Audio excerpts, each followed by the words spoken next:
Charlie, we've just drawn 2-2 at home against Sean Dyche's Everton. Seems like I'm bringing up his name an awful lot, but it was a typical Sean Dyche performance, and they'll be chuffed, but obviously not quite the same with our camp. No, frustrating, mate. It feels like we've lost. It's all our own. It's all our own doing at the end of the day. It's our fault. 2 really poor defensive errors in crucial moments, and that's cost us the goals. The performance wasn't amazing today. Of course it wasn't, but it was more than good enough to win that game, in my opinion. But when you make stupid mistakes like Kepa did for that first goal, like Koulibaly did for the equaliser, then what do we expect?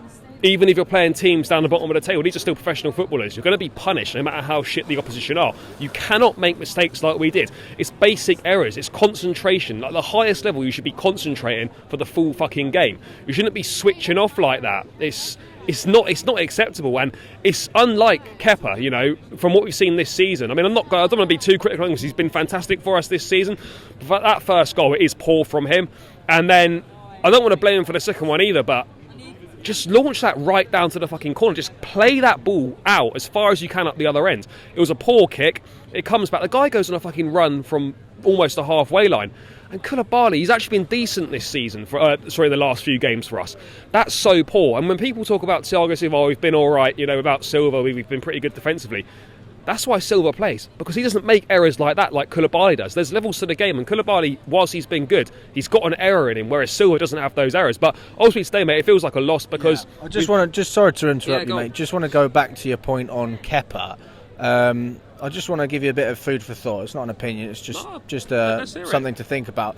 So we've been dominating games since we've been playing 3 at the back, right? And over the course of this season, we haven't really dominated when we've played teams. And we haven't played well as a team, but Kepa's thrived. Is it a case now that we're going to be dominating teams and Kepa's level is going to drop? Because that's what we've seen in previous years. I mean, there was one point we wanted him to go. He was going to go to Lazio. It didn't happen. He was our second keeper. And the reason he got the start ahead of Mendy was because of his distribution. But, you know, he's had that honeymoon period where he's come in, he's performed very well, but the team hasn't. Now the team's performing to a better standard, and, you know, he's letting us down. I mean, is there some truth to that? I think it's a little bit early for that. Today was not a good day. I don't want to be too harsh on him in the bigger picture, but on purely taking today in isolation, that was not good from him. No, he didn't have an awful lot to do, and the 2 things that he did have to do, he could have done better with that first one for sure. The second one, I'd have to watch it back, but he gets a hand to it. Maybe he can do a little bit better there, but I don't want to be too harsh on him, but these are the sort of errors that we've seen in Kepa's game in the past, and we just have to hope that they don't creep back in again. But yeah, look, overall he's been fantastic for us this season. Just today, could have done better for both goals if we're being brutally honest here. And those kind of mistakes, a top goalkeeper probably doesn't make those, and that's the difference between winning games and dropping points in games like we have today. Yeah, I mean, what are your thoughts on the substitutions we made? Because very mixed opinions on those. Do you know what it is, right? Football's fine margins. We hold on in the last, for the added time. No one says anything about the substitutions. Now, because we've dropped points, the substitutions are a massive problem. I would admit that, you know, I look at them and I think it's a bit negative. You know, rather than trying to go and kill the game off, and this is not a Graham Potter Chelsea issue, this is a Chelsea issue for a long time. Like, rather than kill games off, we try and go defensive, shut up shop, stop playing football, and invite pressure onto us from the opposition. That's what we've done again today. I don't really have too much of a problem with Conor Gallagher coming on. We've seen him come on in the last few games quite a lot, and he's been pretty good. He was good last week at Leicester. He made an impact at home against Leeds. You know, I haven't got an issue with that sub, but I just think that we could have been a little bit more positive with the substitutions. All right, Chukwuemeka coming on for Kovacic, not a disaster. Ruben came on. I would have liked to have seen Mudryk from the bench. You know, a bit more of an outlet. Because as soon as you stop playing football, park the bus, try and hold on for what you've got, you're asking for trouble, and that's exactly what happened. And you know, it's just a basic error, as I said. You know, as Koulibaly, you know, you're a top defender. You know, you're very experienced. You can't be getting rolled like that. That Sims was on loan at fucking Sunderland earlier in the season, and he's come there and mugged him right off. You just cannot do that. I mean, Graham Potter doesn't come across as the type of manager who would want to park the bus anyway. He's always been very known for a fluid attacking style of play. It doesn't seem particularly natural when he does it. Do you know what I mean? It's not the same as if Mourinho was shutting up shop. When Mikel comes on. It doesn't feel the same. I mean, maybe this is just something to close out the results while we need them so badly, but I don't know. I don't feel necessarily too comfortable when it happens, but it paid off the past couple games, so I suppose we gave him the benefit of the doubt. Well, it's one of those, isn't it? It's fine margins, as I say. Like you hold on to your win, no one says anything about it, and it worked out. Sometimes it works, sometimes it doesn't. Like I don't particularly like it. I'd always rather us go for it, try and get another goal to kill the game off, because you're playing with fire when you do things like that, and we have been bitten in the arse a couple of times, and it's happened again today. These are the sort of games that we have to be winning, but it's the sort of games that Chelsea haven't won for a number of years. Team like at home to teams at the bottom of the table that come and sit deep, onus is on us to break them down, and we actually did that today.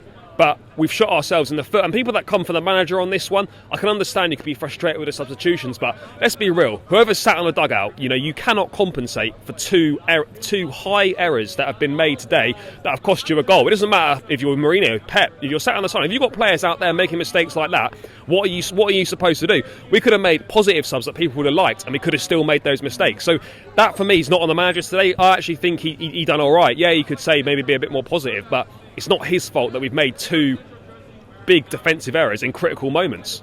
I mean, we can criticise the team defensively all we want, but we did score 2 goals. Havertz, in my opinion, me and Lewis, we had a little debate about this. I thought he actually played all right, and he's got the penalty as well. I mean, what's your thoughts on Kai Havertz? Well, I mean, he scored 3 in 3, which I don't know. I mean, I'd love to know if he's done that in his Chelsea career yet. I don't know. I mean, I haven't looked at the stats, but I wonder. I can't think of many times he scored 3 in 3. So from that perspective, it's good from him. Ice cold for the penalty, really nice penalty there, and you can rely on him. He's clutch on the penalty spot in those big moments. So fair play to him on that one.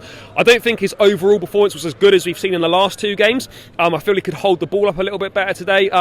He's kind of like when he's running into people, he kind of just runs into them, just barges them over, gives away a lot of fouls. I felt he could have offered a little bit more today, but he gets the goal. It's an important penalty for us to put us 2-1 up in the game, having just conceded an equaliser. But yeah, not as good as the last 2, but he's still finding the back of the net. And ultimately for me, as long as players are putting the ball in the back of the net and we're picking up results, that's all that matters right now. Performances will improve, and I think João Felix, again, really important for him to get a goal. We need a little bit more output from him, but delighted for him to get a goal today because he'd been so unlucky with hitting the woodwork multiple times. So I am pleased with him on that front. It was a start for Christian Pulisic as well. I mean, overall, it could have been a lot worse. Relatively positive performance from him as well. Obviously, he got taken off early, but I think when you've been out for some time, it's probably not a bad decision. No, I mean, could have been worse, could have been better. From a tactical point of view, obviously, we can debate that, but I'm just talking about, Pulisic, look, it wasn't great. He did a couple of nice dribbles here and there. End product lacking, as it has been with Pulisic for a number of years now. First big chunk of minutes since coming back from injury. Yes, he could have done worse. I don't know if I'm being unrealistic, but I don't know. I just expect a little bit more from him. End product is pretty poor, and obviously he was replaced by Gallagher. And I think another reason why he started as well is probably because we're looking to sell him in the summer. If he's not getting any minutes, his value's going through the floor. So we've got to try and keep him in the shop window and get some sort of return for him when we inevitably sell him in the summer. So look, not terrible from Pulisic today, but I don't know, I just expect so much more from him. I thought that was disappointing, and I think Mudryk or Madueke could have done a lot more than Pulisic did today.